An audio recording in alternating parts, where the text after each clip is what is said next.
Thud. Good morning. I'm in the Rose Garden at the legislature on the traditional territory of the Lekwungen-speaking people, the Songhees and the Esquimalt First Nation. And I want to start today by, again, congratulating British Columbians on all the hard work we've been doing together to bend the curve and to allow us to open up our economy more fully, allow us to travel around BC freely. However, after observing footage from Kelowna, after observing footage of a drum circle in the Lower Mainland, I have to say to British Columbians, come on, you're better than that. We need bigger spaces and fewer faces. We need to make sure that we're respecting not just our own space, but other people's space. We're only going to be able to defeat this if we do it together. The challenge ahead of us is enormous. COVID-19 is still very much in our community, and we have a collective responsibility to do what we can to defeat it. We've made better progress than anyone in Canada up until the past couple of weeks. My appeal to all of you, young and old, be responsible, do your best to stay away from other people. If you can't physical distance, wear a mask. Keep going on the personal hygiene that we've been working on so effectively by washing your hands, making sure that if you're sick, you stay indoors. And if we do that, we'll be able to continue to open the economy so all British Columbians can benefit from that.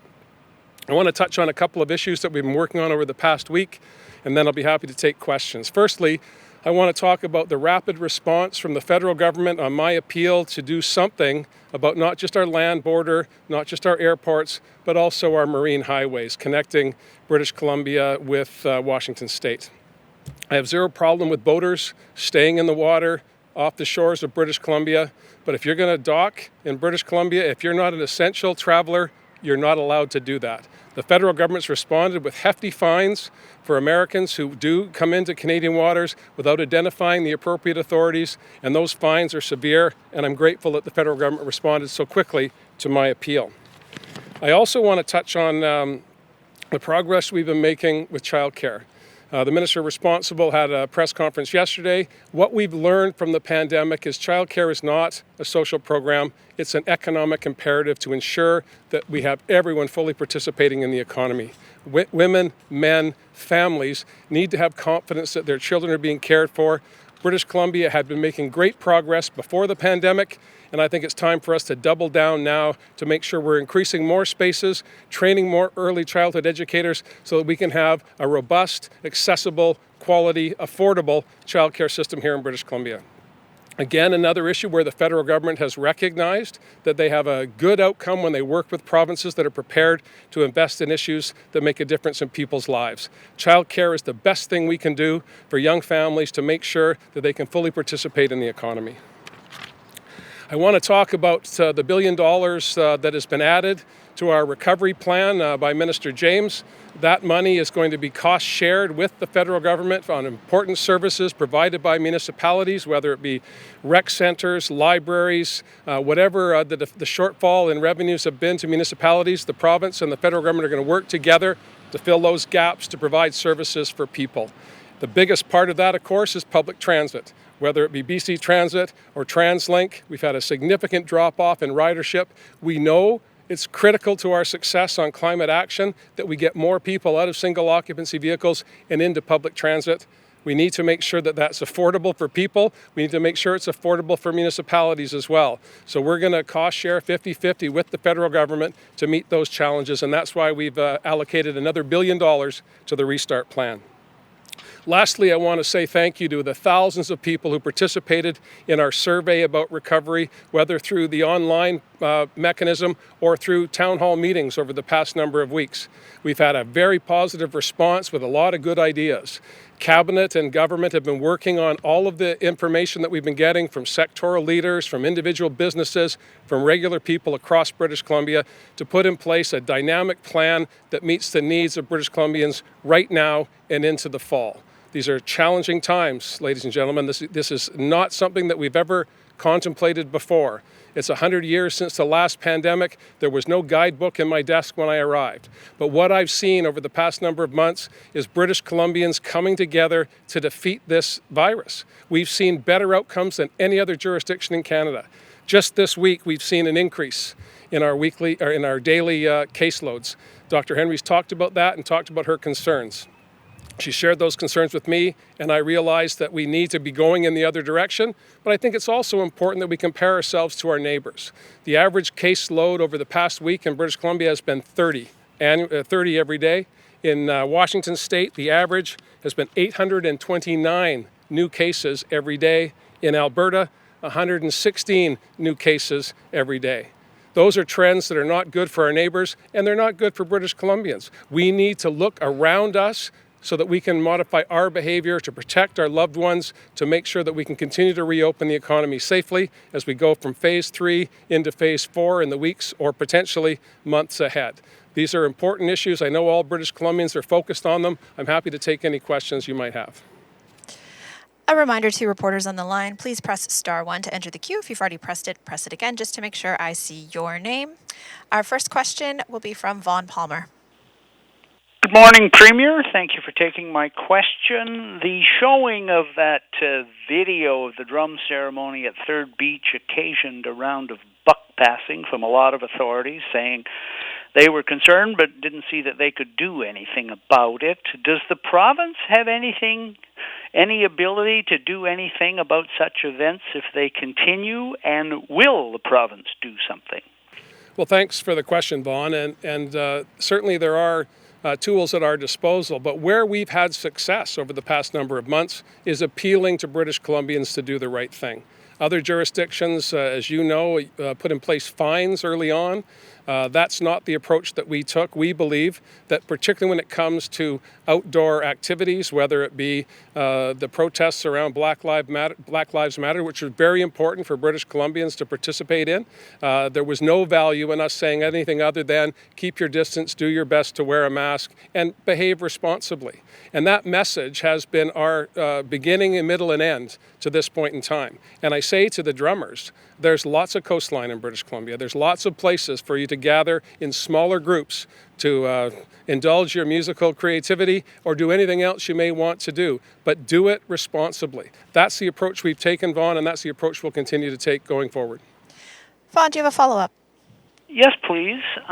Premier, we've heard some concerns from business leaders, small business people, and others here in the provincial capital region who find themselves next to one of these hotels that the province has taken over and put homeless people in. They've been expressing concern about the impact on their business, their customers, break-ins.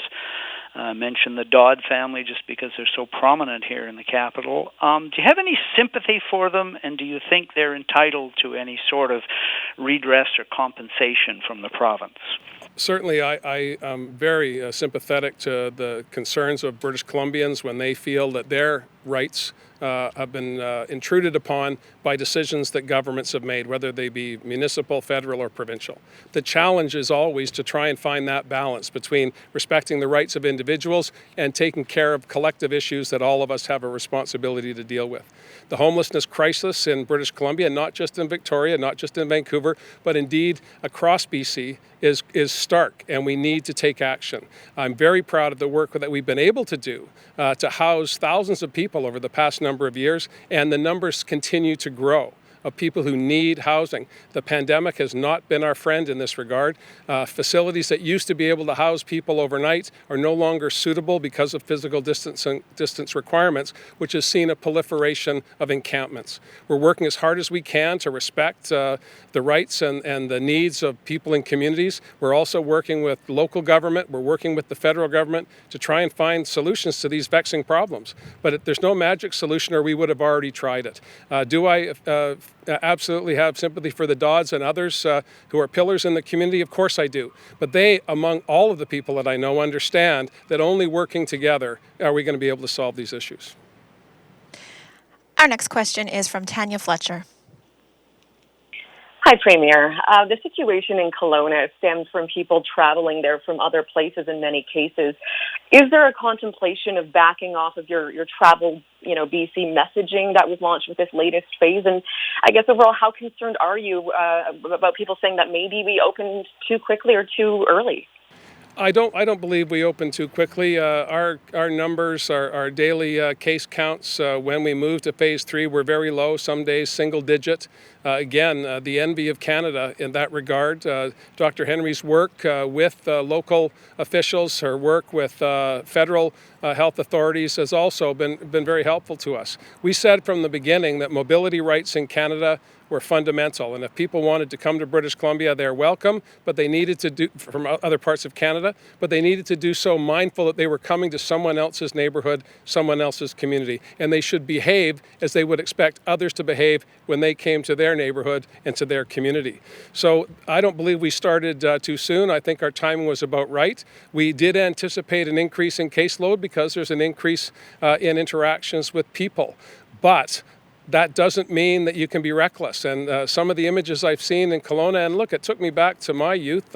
My buddies from here on the island would go to the Okanagan to enjoy the good hospitality and spectacular weather and great beaches at Skaha and Okanagan. So I know what's going on here. I've got young men in my life who would also like to travel and enjoy a good time. But you need to do that in smaller groups. You need to do that with people that you know.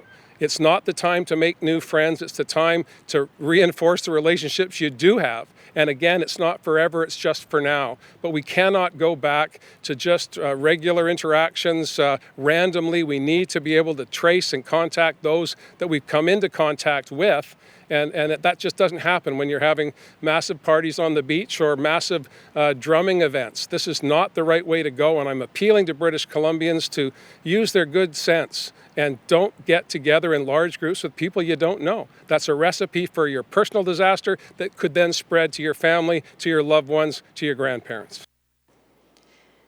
Do you have a follow-up? Yes, please. Thank you. The amended orders Dr. Henry announced yesterday are focused on nightlife, no dance floors, no mingling at bars.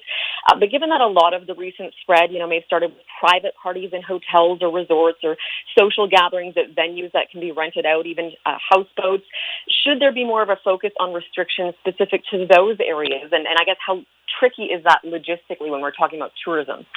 Well, it's not just about tourism, it's about just personal interactions. We have an ability to regulate activities by businesses where they open their doors for commercial purposes, invite people in. And Dr. Henry has been working, and her team have been working with the sector. Certainly the hospitality, restaurant, food and beverage sector has been very responsive and very attentive to the need to make sure that their businesses can continue to operate successfully for themselves, for their employees, and for their patrons. So I believe it's appropriate that we tweak those recommendations from health authorities as we see the need. When it comes to personal activity in private places, that's where we have to appeal to people's common sense and their general decency and their respect for their neighbors and their loved ones. That's what we're doing today. That's what I'm trying to do today. And that's what Dr. Henry's been doing from the beginning. We don't believe in penalizing people for personal behavior. We prefer instead to ask them to behave better, act responsibly in your interest and the interest of the people around you. Our next question is from Richard Zisman. On that point, Premier, how do you speak directly to young people? In your opening comments and just to your answer to Tanya, you speak to all British Columbians. But obviously, when you looked at that footage in Kelowna and at Third Beach, there were commonalities in terms of the age of people there. So, come on, man. I don't think it's enough of a message to a 20-year-old to change their behavior. Well, when your buddies contract COVID-19, that gets your attention pretty quickly. And we've seen a spike in cases. We've seen now many British Columbians in isolation because of the contacts that they have had. That word spreads through communities pretty quickly. Young people are certainly cognizant of what their peers are doing. They're going to be using social media to say, this is what's happened to me. Use your common sense. I just do not believe that that prescribing behavior and penalizing people for bad behavior is where we're at right now. I think that we've got a lot of summer ahead of us. We've got an opportunity for people to give themselves a bit of a shake and act better, and we'll see how that goes. Responding to the first question, we do have tools at our disposal. We're reluctant to use them because other jurisdictions have tried and failed. quite frankly, and we would prefer British Columbians who tune in to these regular updates, either from me or from Dr. Henry or from Minister Dix, and they're responding. And peer pressure from parents, from other young people, I believe is a better way forward, and that's why I'm appealing to those who recognize the risk that people are taking to tell their friends, hey man, this is bad behavior, we shouldn't do this. Let's find some other way to have some fun. There's no shortage of opportunities for fun in British Columbia. Let's do it in bigger spaces with fewer faces. Richard, do you have a follow-up? I do. Is there any part of you that wants to step up and play bad cop and allow Dr. Henry to be the good cop, and you step up and say enough is enough, and provide the young people a little bit of a lecture? Well, I guess I'm doing that right now, and I'm doing it in a way that I would talk to my own children who are now in their 30s. And I appeal to their common sense and how they were brought up.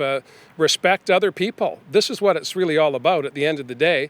Don't be reckless, because that recklessness can have an impact on other people down the line with many, many contacts away from you, quite frankly. So if you're going to have a party, you're going to have some fun, keep it to the people that you know. If someone from outside of your group, outside of your bubble, is participating, keep your distance. You don't know where those people have been, and those people could have touched thousands of other people that could put you at risk. These are pretty basic issues. People need to understand there are consequences. Young people are not immune. Young people are not invincible. All of us are in this together.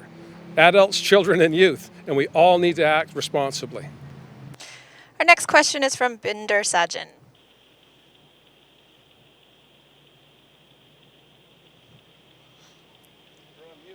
Go ahead, Binder.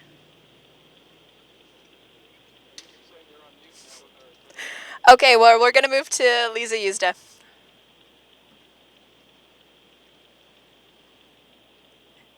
Lisa, are you there? Oh. I am. I'm here. I'm here. Go ahead. Can you hear me now? Yep.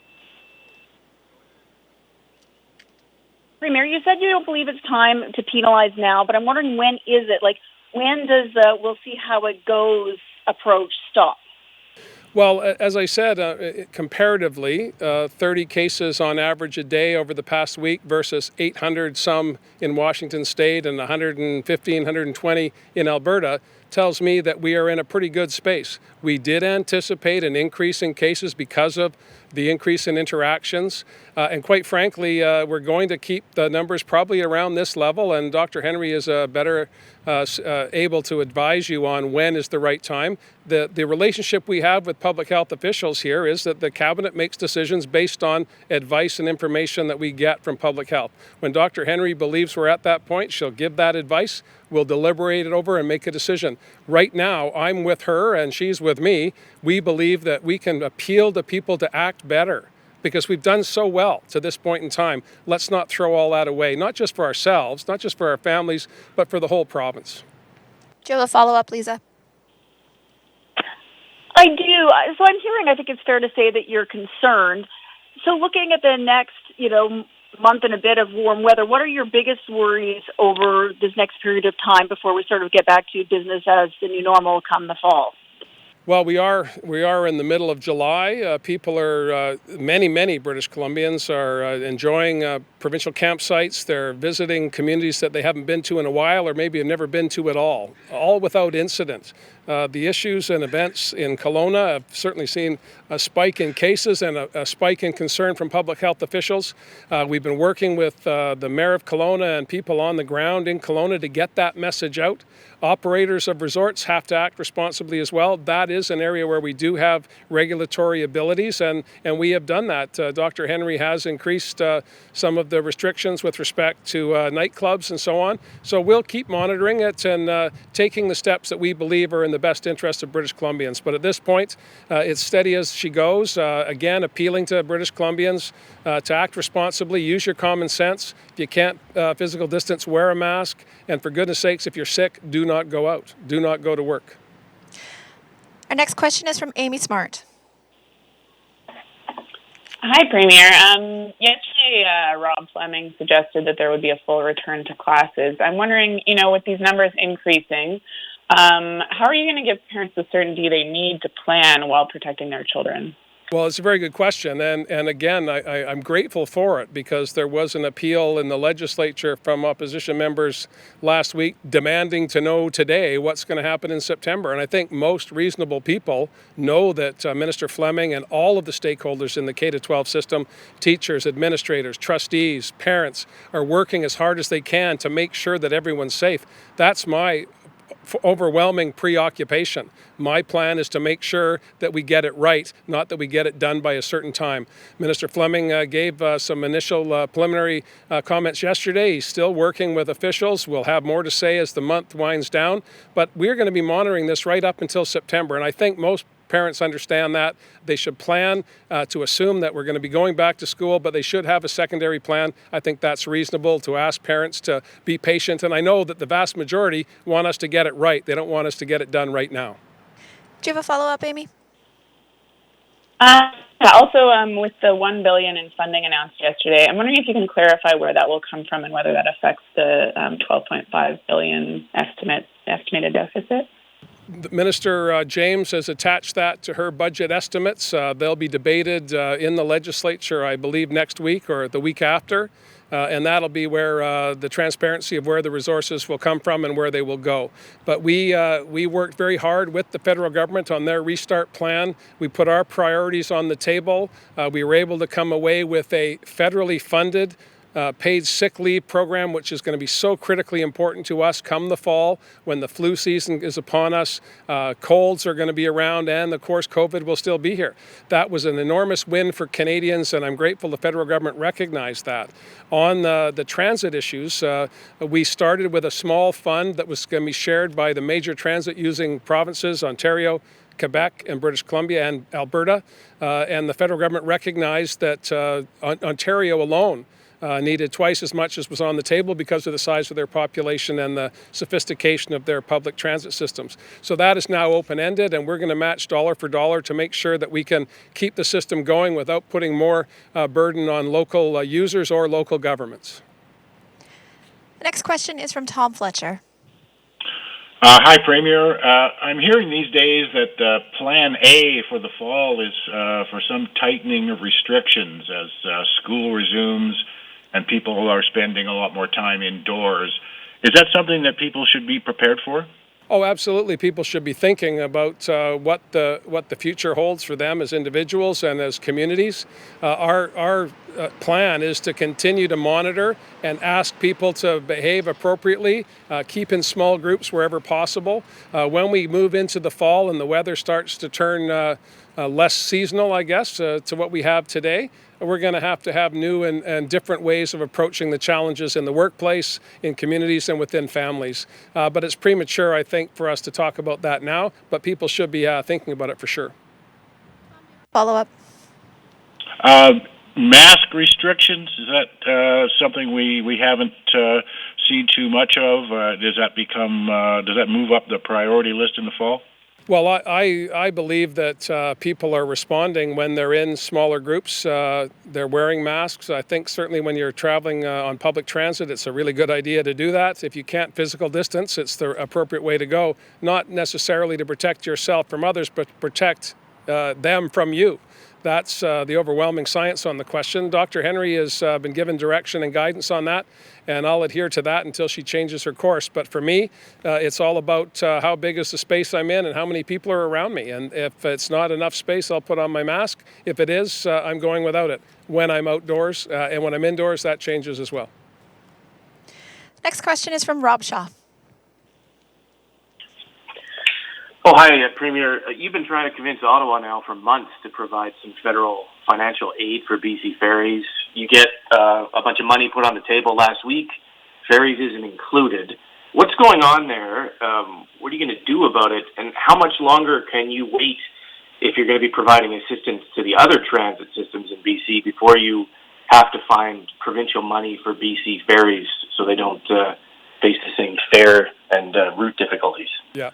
Well, we're continuing to discuss that package of dollars with the federal government. Why I highlighted the fact that it went from a fixed amount to an open-ended amount for public transit was for that very reason. Minister Freeland and I have talked at length about the importance of BC ferries to British Columbia. Coastal communities absolutely depend on our marine highway. She understands that, and we're working on mechanisms to allow us to access those federal dollars. We're not done on that yet. Do you have a follow-up, Rob? Sure. I'm going to ask you about a different topic here, but we have seen a series of opinion polls now over the last few weeks and months saying your popularity is at an all-time high, as is that of your party. If we were to have an election, you would likely win a majority government. I know we're in the middle of a pandemic, and it may be one of the last things on your mind, but I'm sure there are supporters and people in your party trying to suggest to you ways to have an early election. What are you saying to them? And is there any scenario in which we in the province go to the polls before next October? Well, we are a minority government. We have been a day away from an election for the past 3 years, and that's been my message to my colleagues in the legislature. That's been my message to supporters of the NDP. That's been my message to the public. We're working hard every day to meet the needs of people. That's why I got involved in politics. That's why I'm very proud and honored and humbled to have the opportunity to be Premier of British Columbia. And I'm going to keep doing what I'm doing as long as I have the support of the legislature. We have a very, very precarious balance here in BC, and I've said that between now and next fall, we need to have an election. It's mandated by next October, and so there's an opportunity this fall, there's an opportunity next spring, there's an opportunity next summer. When that happens is not necessarily clear to me today. What is clear to me is that the legislature is sitting. We have stimulus dollars that we're discussing with Cabinet how to spend to keep the economy going and to focus on making sure people have the services that they need. That's my number one preoccupation, whether we're in a pandemic or not. We only have time for one more question, and that's going to be from Omar Sajidina. Premier, good morning. I just want to switch gears a little bit. Is there an update or response to the letter you wrote to the Prime Minister supporting calls to decriminalize small amounts of controlled substances? First, Omar, I think this is the first time you've ever asked me a question. I've always been an admirer, longtime fan, first-time answerer. I have not yet had an answer from the Prime Minister. I've spoken in some detail with Minister Freeland about this. That's been the approach that we've taken in federal-provincial discussions so far. She has been very accessible. She understands the issues. Minister Eby is talking with his opposite number, the Minister of Justice, about this tomorrow. I believe Minister Farnworth has talked to Bill Blair, the Public Safety Minister, already. If he hasn't, he will do that by the end of the week. Our ask to the federal government is to take a good hard look at the National Police Chief's recommendations and implement that as quickly as we can. We need to do everything we can to get these numbers down in British Columbia. We need to, as Judy Darcy has been doing, creating new spaces for recovery beds and other issues. We've got legislation in the House right now to protect youth that are at risk from addictions and potential opioid overdoses. These are all issues that we've been working on for the past number of years. The pandemic has highlighted how big this challenge is. We are now seeing more people alone and isolated, and that's where we're seeing the increase in deaths, because people are not congregating any longer in larger groups or in clusters. They're alone when they find themselves in a place where the overdoses are occurring and losses of life are a result. We need to do more. We need the federal government on our side. Omar, do you have a follow-up? Yes, just a quick one. And Premier, thanks for that update. Just as a follow-up, as you pointed out in the letter, you've got a situation now where even law enforcers in this country are calling for laws around drugs to be relaxed, and yet you've got the federal government that brands itself as being progressive. It's not budging. Why do you think the federal government is dragging its feet on this?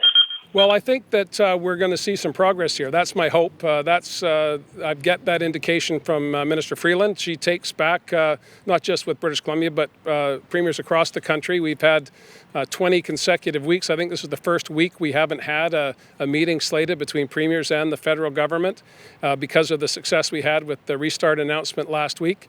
We're taking a bit of a summer hiatus, but Rust doesn't sleep, nor does the pandemic, nor does the opioid crisis. justice in British Columbia. So we're pushing hard to get federal action this summer, and I'm hopeful we'll see that. We are also just beginning the first review of the Police Act in 45 years.